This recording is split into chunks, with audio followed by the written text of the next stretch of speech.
മാസപ്പടിയിൽ മുഖ്യമന്ത്രി പിണറായി വിജയൻ, മകൾ ടി വീണ എന്നിവർക്കെതിരെ അന്വേഷണം വേണമെന്നാവശ്യപ്പെട്ട് മാത്യു കുഴൽനാടൻ എംഎൽഎ നൽകിയ ഹർജി തള്ളി.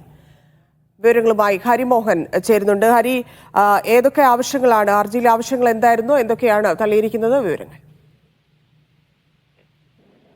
ധന്യ, ഏറ്റവും പ്രധാനപ്പെട്ട വിധിയാണ് ഇപ്പോൾ തിരുവനന്തപുരം വിജിലൻസ് കോടതിയുടെ ഭാഗത്തു നിന്ന് വന്നിരിക്കുന്നത്.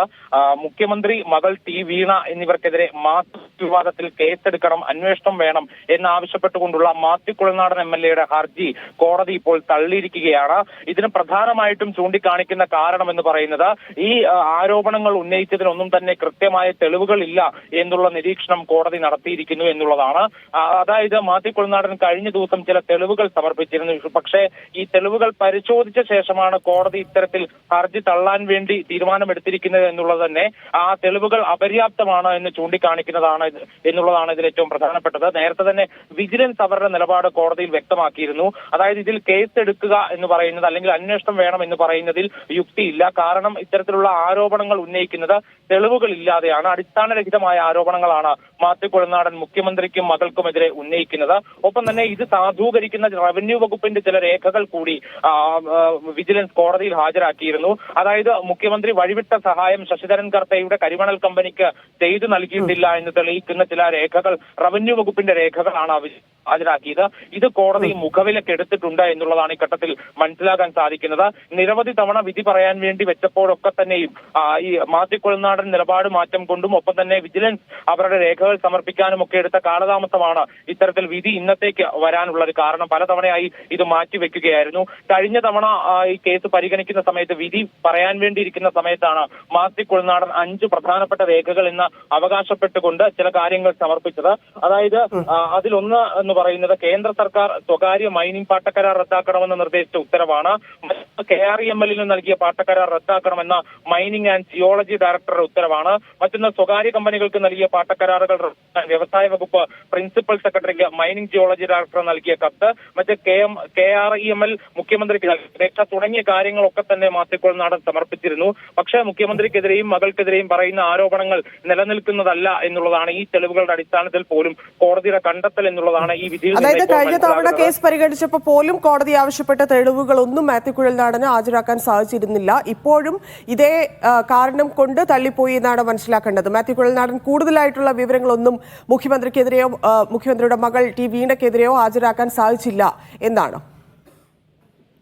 തീർച്ചയായിട്ടും തന്നെ അങ്ങനെ തന്നെ മനസ്സിലാക്കേണ്ടിയിരിക്കുന്നു. കാരണം മാത്യു കുഴൽനാടന്റെ ഒരു വാദം എന്ന് പറയുന്നത് സർക്കാരുമായി ബന്ധപ്പെട്ടുകൊണ്ട് ഈ ശശിധരൻ കർത്ത അപേക്ഷ നൽകിയ സമയത്തൊക്കെ തന്നെ വ്യവസായ വകുപ്പിൽ നിന്നും റവന്യൂ വകുപ്പിൽ നിന്നുമൊക്കെ രേഖകൾ വിളിച്ചു വരുത്തിക്കൊണ്ട് അതിൽ തീരുമാനമെടുക്കാൻ മുഖ്യമന്ത്രി നേരിട്ട് ശ്രമിച്ചു. അതുവഴി ശശിധരൻ കർത്തയ്ക്ക് അനുകൂലമായിട്ടുള്ള നിലപാടെടുക്കാനാണ്, അല്ലെങ്കിൽ സർക്കാർ അനുകൂലമായ തീരുമാനമെടുക്കുന്നതിലേക്ക് അത് കൊണ്ടുപോയി. അതിന്റെ പ്രതിഫലമാണ് ലഭിച്ച മാസപ്പടി എന്നുള്ള വാദങ്ങളൊക്കെ തന്നെയായിരുന്നു മാത്യു കുഴൽനാടൻ ഉന്നയിച്ചത്. പക്ഷേ ഇത് നിലനിൽക്കുന്നതല്ല എന്നുള്ളതാണ് മനസ്സിലാക്കാൻ സാധിക്കുന്നത്. അത് തന്നെയാണ് വിജിലൻസ് ഹാജരാക്കിയ ചില രേഖകളുണ്ട്. ആ രേഖകൾ കൂടി കോടതി പരിശോധിച്ചിരിക്കുന്നു. അതായത് മുഖ്യമന്ത്രി വഴിവിട്ട് ഒരു സഹായവും ചെയ്തു കൊടുത്തിട്ടില്ല എന്നുള്ളതാണ് വിജിലൻസിന്റെ ഒരു കണ്ടെത്തൽ. അതായത് എന്തെങ്കിലും തരത്തിൽ അനുകൂല തീരുമാനം ഈ KREML വേണ്ടി മുഖ്യമന്ത്രിയോ അല്ലെങ്കിൽ സർക്കാരോ ചെയ്തു നൽകിയിട്ടുണ്ട് എന്നുണ്ടെങ്കിൽ മാത്രമാണ് ഈ പറയുന്ന ആരോപണം നിലനിൽക്കുകയുള്ളൂ.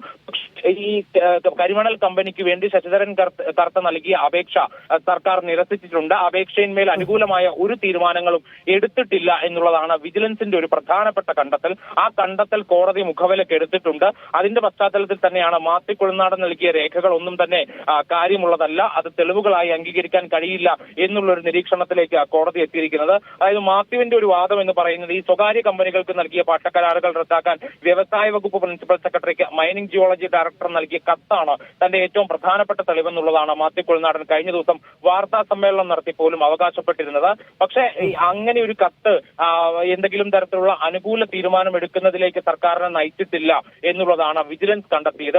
അതിന്റെ പശ്ചാത്തലത്തിൽ കൂടിയാണ് ഹർജിന്മേൽ ഇത്തരത്തിലൊരു തീരുമാനമെടുക്കാൻ കോടതിയെ പ്രേരിപ്പിച്ചിരിക്കുന്നത്. കഴിഞ്ഞ ദിവസം മാത്യു കുഴൽനാടൻ വാർത്താ സമ്മേളനം നടത്തി തന്റെ കയ്യിലുള്ള ഏറ്റവും പ്രധാനപ്പെട്ട തെളിവുകളാണ് കോടതിക്ക് നൽകിയത് എന്നുള്ള കാര്യം അവകാശപ്പെട്ടിരുന്നെങ്കിലും അത് തെറ്റാണെന്ന് തെളിയിക്കുന്ന കാര്യങ്ങളാണ് ഇപ്പോൾ കോടതിയിൽ നിന്ന്. അതായത് സീബാറിൽ മുഖ്യമന്ത്രി വഴിവിട്ട സഹായം ചെയ്തു എന്നൊക്കെയുള്ള ആരോപണം വിജിലൻസ് തള്ളിയിരുന്നു. ഇത് തെളിയിക്കുന്ന റവന്യൂ വകുപ്പിന്റെ രേഖകളും ഒക്കെ വിജിലൻസ് ഹാജരാക്കിയതാണ്. എന്നിട്ടും എന്നിട്ടും പ്രതിപക്ഷം പ്രധാന ആയുധമായി ഉപയോഗിച്ചിരുന്ന ഒരു വിഷയം മാസപ്പടി കേസ് ആയിരിക്കുകയാണ്. കാരണം ഏറ്റവും അധികം സമീപകാലത്ത് മുഖ്യമന്ത്രിക്കെതിരെ ഉയർന്നു വന്നിട്ടുള്ള, മുഖ്യമന്ത്രിയുടെ കുടുംബത്തിനെതിരെ ഉയർന്നു വന്നിട്ടുള്ള ആരോപണമായിരുന്നു മാസപ്പടി.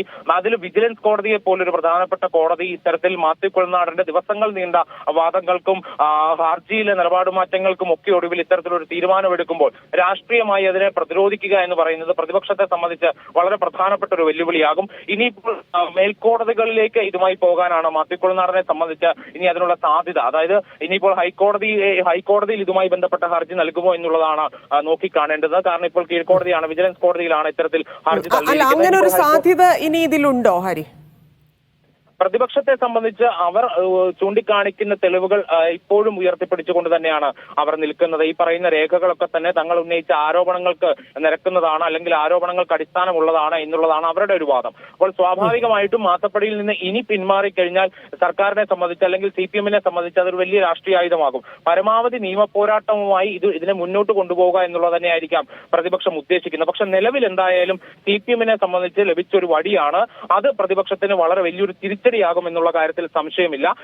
നിയമപരമായിട്ട് തന്നെ മുന്നോട്ട് പോവുക എന്നുള്ളതിനപ്പുറത്തേക്ക് ഇനിയിപ്പോൾ രാഷ്ട്രീയമായ വാദപ്രതിവാദങ്ങൾക്ക് പ്രതിപക്ഷത്തിനുള്ളിൽ തന്നെ സ്കോപ്പില്ല എന്നുള്ളതാണ് മനസ്സിലാക്കാൻ സാധിക്കുന്നത്.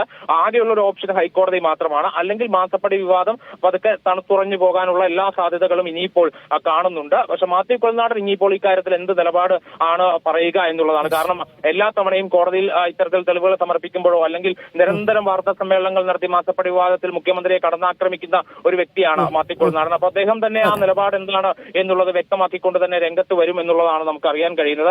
എന്തായാലും വിധി വന്നു കഴിഞ്ഞു. ഇനിയിപ്പോൾ ഉത്തരവ് പുറപ്പെടുവിക്കണം. അതിൽ എന്തൊക്കെ കാര്യങ്ങളാണ് കോടതി നിരീക്ഷിച്ചിരിക്കുന്നത് എന്നുള്ളത് കൂടി പ്രധാനപ്പെട്ടതാണ്. കാരണം ഈ 5 തെളിവുകൾ തന്റെ കയ്യിലുള്ള ഏറ്റവും പ്രധാനപ്പെട്ട തെളിവുകളാണെന്ന് മാത്യു പറയുന്ന ഈ 5 തെളിവുകൾ മേൽ കോടതി എന്ത് നിരീക്ഷണം ആണ് രേഖപ്പെടുത്തിയിരിക്കുന്നത് എന്നുള്ളത് വിധിപ്പകർപ്പ് ലഭിച്ചതിന് ശേഷം മാത്രമാണ് അറിയാൻ കഴിയുക. എന്തായാലും അതിനുവേണ്ടി കാത്തിരിക്കുന്നതാകും ഇനി ഏറ്റവും ഉചിതം. അതുവരെ പ്രതിപക്ഷം എന്തായാലും ഈ വിഷയത്തിൽ കൂടുതൽ പ്രതികരണങ്ങൾക്ക് നിൽക്കില്ല എന്നുള്ളതാണ് മനസ്സിലാക്കുന്നത്. എന്തായാലും CPM-ന്റെ ഭാഗത്ത് നിന്ന് ഔദ്യോഗിക പ്രതികരണങ്ങൾക്കും സാധ്യതയുണ്ട്. കാരണം അവർക്ക് ഈ സമീപകാലത്ത് കിട്ടിയ ഏറ്റവും മികച്ച രാഷ്ട്രീയായുധമായി തന്നെ ഈ കോടതി വിധിയെ കാണുമെന്നുള്ളതാണ് മനസ്സിലാക്കുന്നത് തന്നെയാണ്.